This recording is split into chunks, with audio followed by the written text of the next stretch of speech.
और वह अपनी सोर्ड से अपने नकल्स साफ करता है। अपनी सोर्ड को लेकर ओपोनेंट की कमेंट से ऑफेंडेड होकर हमारा हीरो अब उसे मारने का इरादा कर लेता है। वह अपना टेलीपोर्टेशन बीड इस्तेमाल करके एक पोर्टल बनाता है। किलर बी सोचता है कि उसका ओपोनेंट डर गया है और सीक्रेट रेल में छिपने के लिए भाग रहा है, इसलिए वह भी पोर्टल के अंदर चला जाता है। वेयरवुल्व्स लैंड में हमारा प्रोटोगोनिस्ट विशाल वेयरवुल्फ मॉन्स्टर्स का सामना करता है जो उसे खाने के लिए बेताब होते हैं। किलर बी उस पर हंसता है, यह सोचते हुए कि वह ब्लड स्लेव बनने की बजाय खुद को कुत्तों के हवाले कर रहा है। हमारा हीरो वेयरवुल्फ कमांडर को एग्जामिन करता है और उसके एट्रीब्यूट्स प्रॉमिसिंग पाता है, इसलिए वह ब्लड प्रिजन कॉन्ट्रैक्ट स्किल को वेयरवुल्फ कमांडर पर यूज करने का फैसला करता है। ब्लड कॉन्ट्रैक्ट सफलतापूर्वक फॉर्म हो जाता है और कमांडर वेयरवुल्फ अपने सभी अंडरलिंग्स के साथ हमारे हीरो के सामने झुक जाता है। उसके ऑर्डर्स का इंतजार करते हुए हमारा प्रोटैगनिस्ट अपने ओपोनेंट की ओर इशारा करता है और वेयरवुल्फ को उसे मारने का आदेश देता है। किलर बी यह देखकर शॉक्ड हो जाता है कि उसके किड के पास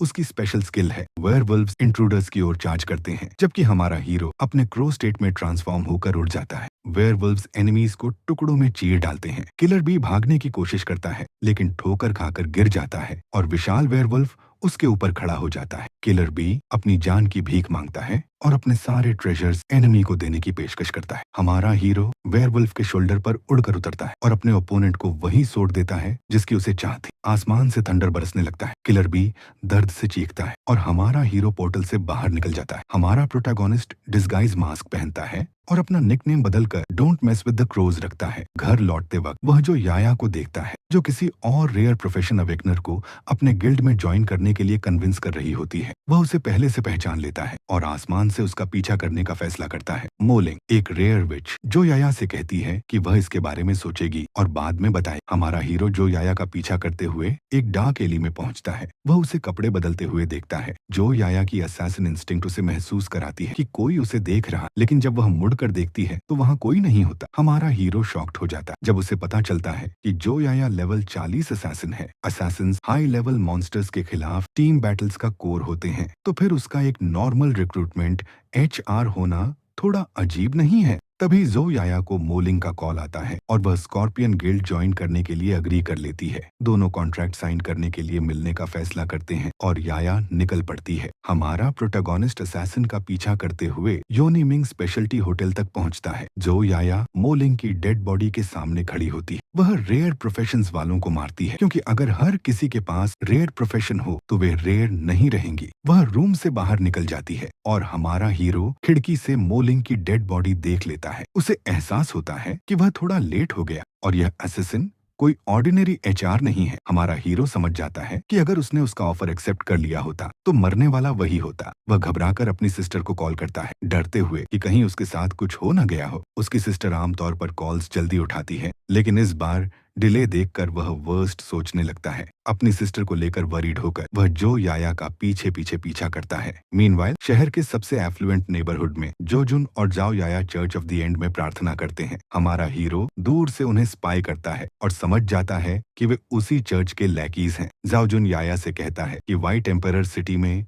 उसकी किलिंग स्प्री ने पाइजुंग को सस्पिशियस बना दिया है। याया जवाब देती है कि वह कुछ नहीं कर सकती क्योंकि उसके सुपीरियर्स ने उसे मारने का आदेश दिया है। डेथ स्टार को ढूंढने तक हमारा हीरो चुपचाप सुनता रहता है। जाओजुन पूछता है कि न्यूली अवेकेंड रेयर प्रोफेशंस को मारने का डेथ स्टार से क्या लेना देना है, लेकिन जाओ याया को लगता है कि हमारा प्रोटैगनिस्ट उन्हीं 12 न्यूकमर्स में से एक है, वरना वह फॉरबिडन ट्रेजर चेस्ट तक कैसे पहुंच पाता। हमारा हीरो यह देखकर हैरान रह जाता है कि उस पर कितना ध्यान दिया जा रहा है। जाओ याया आगे एक्सप्लेन करती है कि उसके सुपीरियर्स को लगता है कि डेथ स्टार उनके लिए लॉर्ड ऑफ द एंड को रेजरेक्ट करने का मौका हो सकता है, लेकिन उसे लॉर्ड की रेजरेक्शन से कोई मतलब नहीं है। उसे सिर्फ फॉरबिडन ट्रेजर चेस्ट चाहिए। फॉरबिडन ट्रेजर चेस्ट में मौजूद लेजेंडरी आर्टिफैक्ट किसी को भी दुनिया का सबसे पावरफुल इंसान बना सकते हैं। जाओजुन सोचने लगता है कि अगर उसे वह मिल जाए तो वह आखिरकार बैजुंग से ऊपर पहुंच सकता है। वह प्लान बनाता है कि पहले डेथ स्टार को गिराएगा, उसका ट्रेजर चेस्ट लेगा और फिर पॉइजनस स्कॉर्पियन को मार देगा। वह याया से पूछता है कि क्या उसके टारगेट के बारे में कोई लीड है। याया उसे शाओई की फोटो दिखाती है, शक करते हुए कि वही डेथ स्टार है, और जॉजुन से मदद मांगती है। हमारा हीरो यह देखकर शॉक्ड हो जाता है कि उन्होंने उसकी आइडेंटिटी सही पहचान ली है। याया एक्सप्लेन करती है कि वह उसके चार्म से इम्यून था और शायद उससे भी ज्यादा स्ट्रांग है, इसलिए उसे पूरा यकीन है कि वही डेथ स्टार है। जॉजुन उसकी मदद करने के लिए अग्री कर जाता है और सजेस्ट करता है कि वे शुरुआत हमारे हीरो की सिस्टर से करें। जो ये अब कंफर्म कर लेता है कि उसके ओपोनेंट्स उसकी सिस्टर को टारगेट कर रहे हैं और वह उन्हें छोड़ने वाला नहीं है। वह उनकी ओर उड़ता है और एक एक्सप्लोजन हो जाता है। याया एक्सप्लेन करती है कि वह बर्ड उसे शुरू से फॉलो कर रहा था। जॉजुन अपना टावर शील्ड यूज करता है और दूर खड़े लोग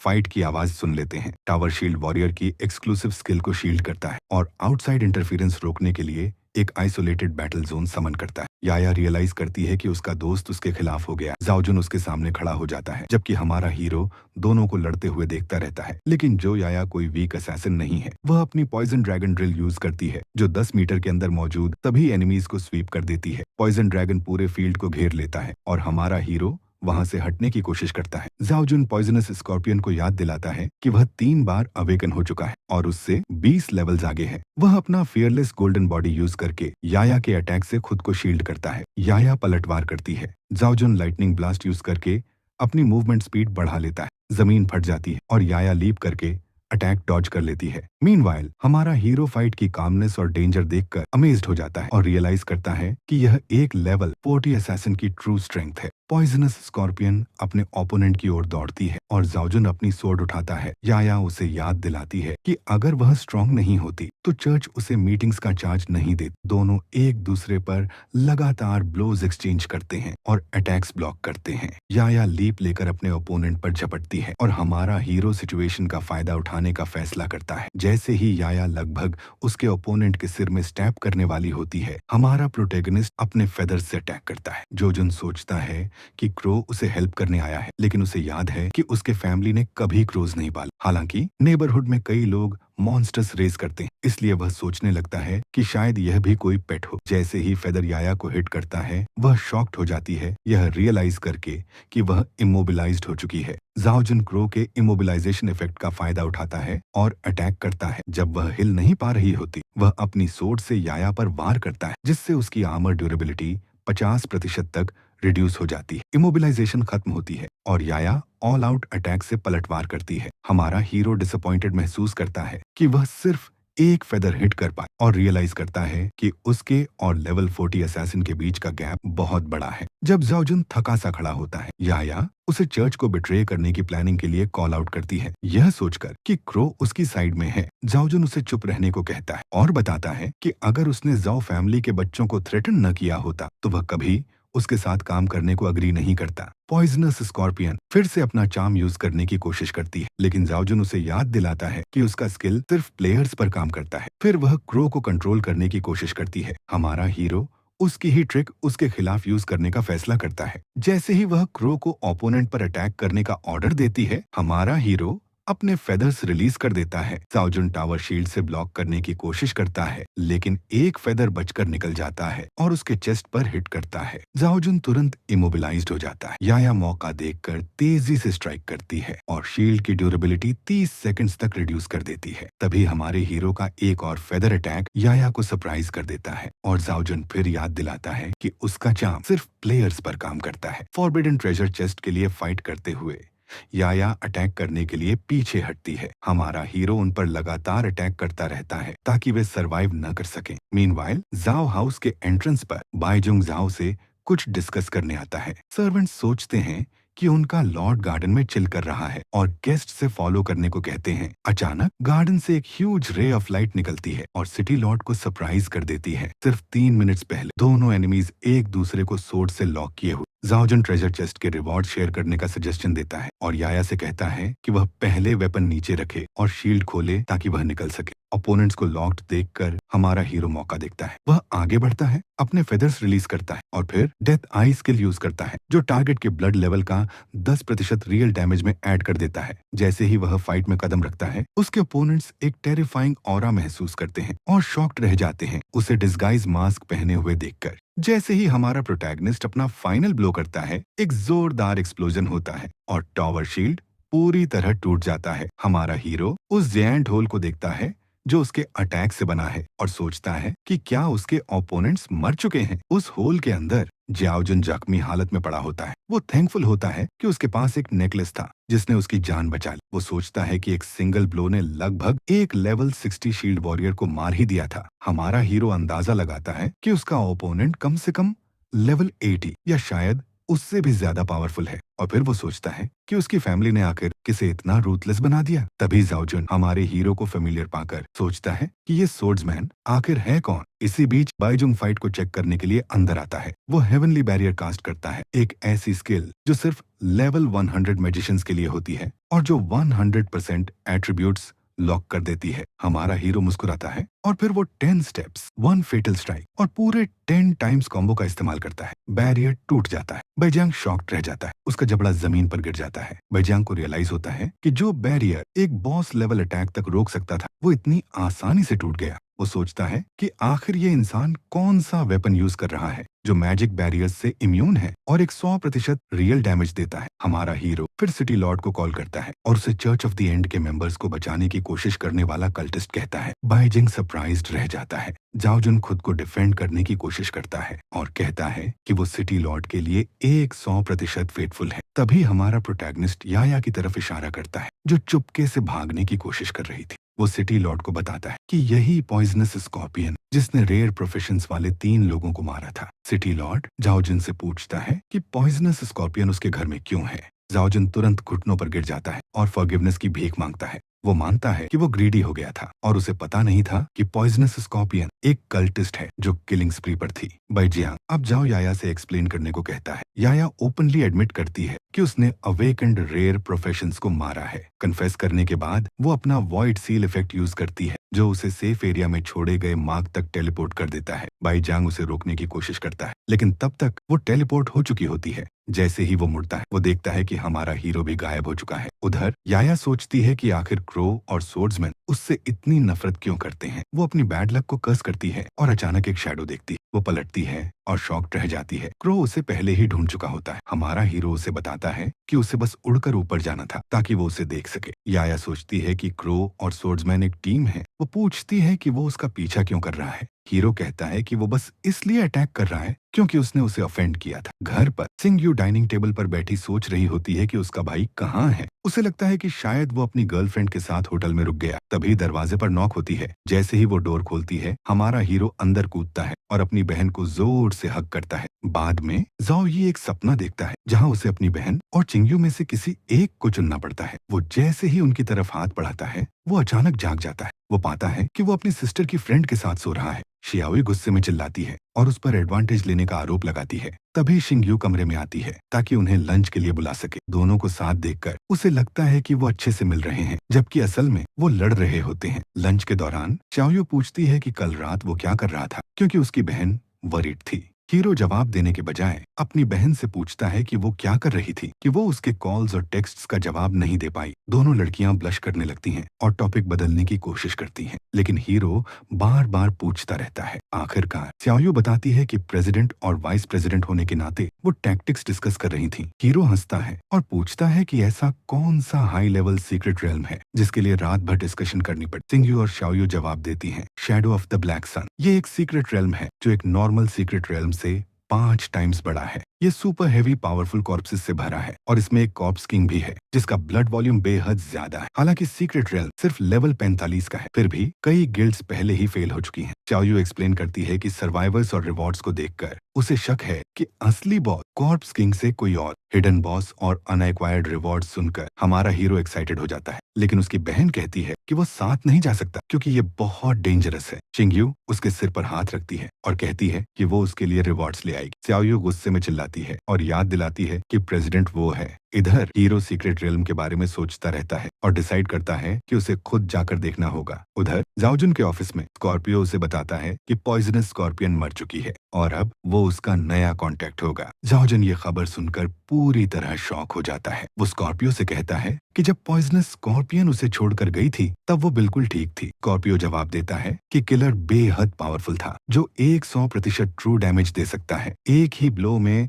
सेकंड लेवल असेसिन को मार सकता है और यहाँ तक कि 2 लाइफ प्रिजर्विंग आइटम्स और वॉइड सील भी उसे बचा नहीं पाए। स्कॉर्पियो के जाने के बाद जाओजन पैनिक करने लगता है। उसे रियलाइज होता है कि पॉइजनस स्कॉर्पियन को मारने वाला वही सोर्ड्समैन होना चाहिए। तभी उसका बड़ा बेटा जीमिंग अंदर आता है और उसे इन्फॉर्म करता है कि सिटी लॉर्ड और चर्च के साथ उनका फैमिली मैटर क्लियर हो चुका है, लेकिन सोर्ड्समैन अभी भी एक बड़ा थ्रेट बना हुआ है। जाओ जुन अपने बेटे को आदेश देता है कि वो उनके बेस्ट मैन को ले जाए और उस आदमी को ढूंढे जो क्रो में ट्रांसफॉर्म हो सकता है। वो चाहता है कि हीरो को स्ट्रांग होने से पहले अपने साइड में कर ले और अगर वो फेल हो जाए तो उसे डायरेक्टली किल्ड कर दिया जाए। इसी बीच shadow of the black sun secret realm system warning देता है कि अगर टीम में 25 मेंबर्स से कम है तो एक्सट्रीम क्वेश्चन के साथ एंट्री लें। शियाओयू अपनी मून ऑनरा यूज करके ब्लड मॉन्स्टर्स को बहा देती है। अचानक सिंगयू पर एक ब्लो लगता है। उसकी फ्रेंड उसे बचाने दौड़ती है, लेकिन तभी हमारा हीरो बीच में आ जाता है और कॉप्सेस को साफ कर देता है। वो अपनी बहन की तरफ देखता है और बताता है कि आसपास के सारे मॉन्स्टर्स क्लियर हो चुके हैं। दोनों की नजरें मिलती हैं। हीरो सोचता है कि क्या उसकी सिस्टर उसे मास्क के पीछे पहचान गई है। इधर सिंगयू इमेजिनेशन में खो जाती है। वो सोचती है कि उसका छोटा भाई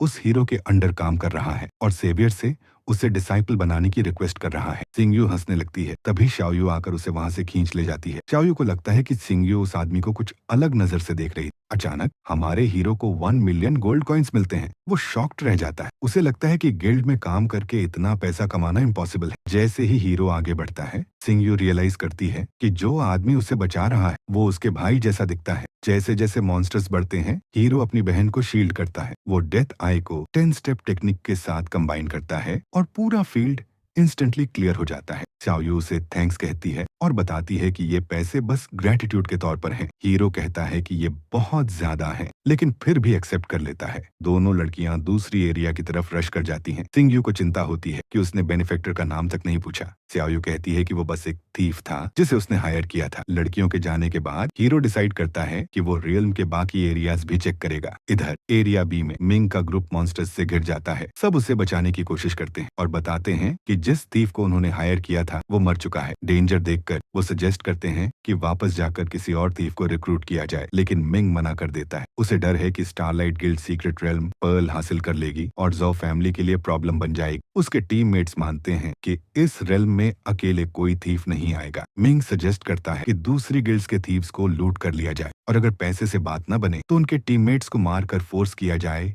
कि वो सबमिट करे। फिर भी अंदर ही अंदर मिंग सोचता है कि क्या वो खुद इस सीक्रेट रेल्म से जिंदा बाहर निकल पाएगा। जैसे जैसे गिल्ड मॉन्स्टर्स से स्ट्रगल करती है, हमारा हीरो ऊपर से अपने नए कैश मशीन को देखता है। वो एक और मिलियन गोल्ड की उम्मीद में अपने फेदर्स रिलीज करता है। फेदर्स मॉन्स्टर्स पर गिरते ही उन्हें इमोबिलाइज कर देते हैं, जिससे प्लेयर्स को एक्स्ट्रा टाइम मिल जाता है। जिमिंग उस क्रो को देख लेता है। हीरो तुरंत हेवनली बैरियर कास्ट करता है, वही स्किल जो उसने बैजुंग से चुराई थी, और सबके एट्रीब्यूट्स फ्रीज हो जाते हैं। जिमिंग शॉक्ड रह जाता है कि उसका ओपोनेंट मैजिशियन स्किल्स भी यूज कर सकता है। तभी hero corps flame skill activate करता है और सब कुछ जलकर राख हो जाता है। मॉन्स्टर्स क्लियर होने के बाद हेवनली बैरियर खत्म हो जाता है। जिमिंग समझ जाता है कि क्रो वही इंसान है जिसे उसका पिता ढूंढ रहा था। जिमिंग हीरो को गिल्ड ज्वाइन करने का ऑफर देता है, लेकिन हीरो मना कर देता है। वो कहता है कि उसने पूरा सीक्रेट रियलम साफ कर दिया है, अब उनके पास करने को कुछ नहीं बचा।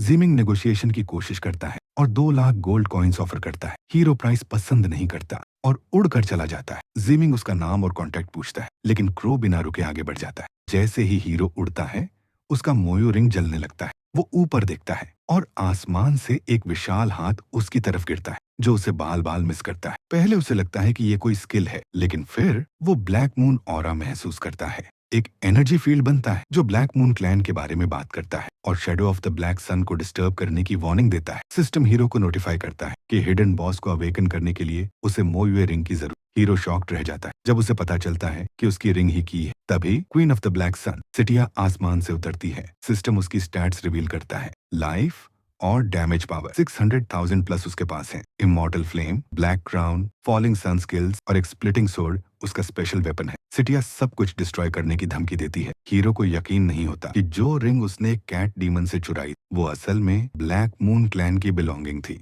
क्वीन ऑफ द ब्लैक सन अपनी इमॉर्टल फ्लेम स्किल यूज करती है, आग की एक भयानक धारा जो स्किल के पूरे ड्यूरेशन में लार्ज स्केल फायर डैमेज करती है। हमारा हीरो फ्लेम्स के बीच से उड़ता हुआ निकल जाता है, बिल्कुल भी हिट नहीं होता। उसे पता है कि हिडन बॉस पहले से ही एंग्री है, लेकिन वो डरता नहीं। वो अपनी गॉड्स हैंड एबिलिटी यूज करता है, जिससे हिडन बॉस और भी ज्यादा भड़क जाती है। हालांकि हीरो पहले ही उसका स्प्लिटिंग सोर्ड चुरा चुका होता है और वो सोचता है कि काश वो उसकी फॉलिंग सन स्किल भी स्टील कर पाता। हीरो अपनी इमोबिलाइजिंग फेदर्स रिलीज करता है, जो ओपोनेंट की मूवमेंट को 10 सेकंड्स के लिए कंप्लीटली फ्रीज कर देती है। सिटुया फेदर्स को खींचकर निकालने की कोशिश करती है, तभी हीरो ह्यूमन फॉर्म में ट्रांसफॉर्म होता है और स्प्लिटिंग सोर्ड यूज करता है। जब हिडन बॉस मूव नहीं कर पा रही होती, हीरो एक पावरफुल ब्लो लैंड करता है और उसे वॉइड स्लैश से फॉलो करता है। वॉइड स्लैश वॉइड में एक रिफ्ट क्रिएट करता है जो मैसिव वॉइड डैमेज डील करता है। सिस्टम इमोबिलाइजिंग टाइम का काउंटडाउन शुरू करता है। सिटुया क्लेम करती है कि उसे मारा नहीं जा सकता, लेकिन अगले ही पल सिस्टम अनाउंस करता है,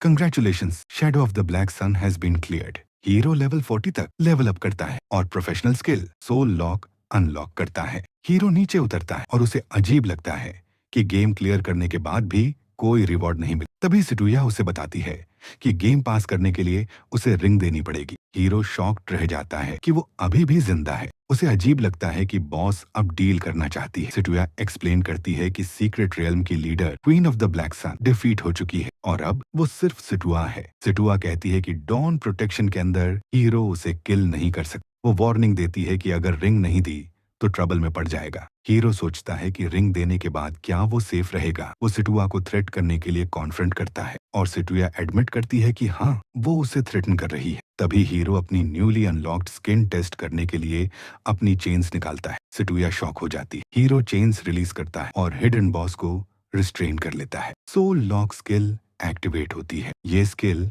हीरो के टारगेट को समन स्लैश पेट में ट्रांसफॉर्म कर देती है। सिटुआ स्ट्रगल करती है, लेकिन हीरो उसे जमीन पर खींच लेता है और काल्मली कहता है, अब से तू मेरे कंट्रोल में रहेगी।